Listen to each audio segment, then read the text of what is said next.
यह कहानी ओत्याइलिस की है। नेताजी सुभाष चंद्र बोस भारतीय स्वतंत्रता संग्राम के ऐसे नायक थे जिनकी हर सांस में भारत माता की आजादी की गूंज थी। ब्रिटिश सरकार ने उन्हें नजरबंद कर रखा था, लेकिन नेताजी का मन किसी पिंजरे में कैद होने वाला नहीं था। उनका सपना था पूर्ण स्वतंत्रता। एक रात जब चांदनी अपने चरम पर थी और कोलकाता की सड़कों पर सन्नाटा था, नेताजी ने अपने करीबी सहयोगियों के साथ एक साहसिक योजना बनाई।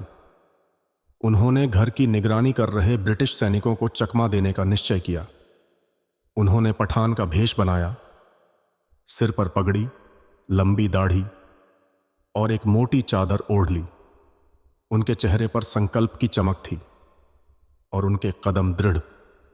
अगले दिन नेताजी अपने गुप्त सहायक के साथ एक कार में रवाना हुए।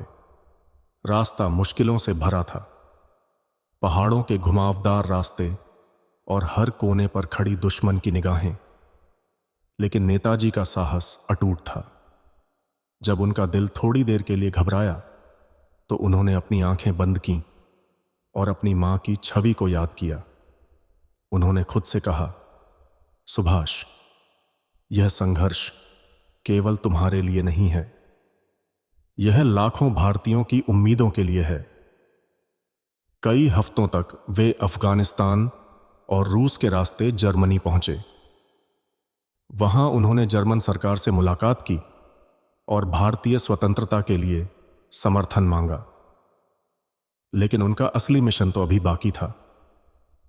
1943 में वे जापान के सहयोग से सिंगापुर पहुंचे और वहां आजाद हिंद फौज का नेतृत्व किया। उन्होंने अपने सैनिकों के सामने जोश से भरा नारा दिया, तुम मुझे खून दो, मैं तुम्हें आजादी दूंगा।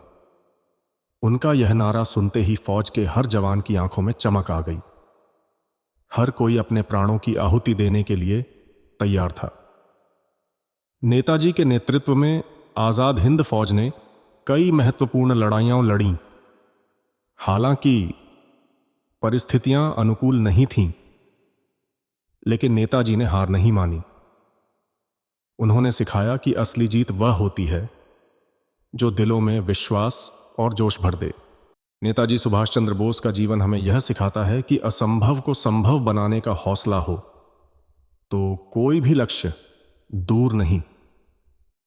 उनकी कहानी हर भारतीय के दिल में आज भी जलते हुए दीपक की तरह है, जो हमें सच्चाई, साहस और समर्पण की राह पर चलने के लिए प्रेरित करती है।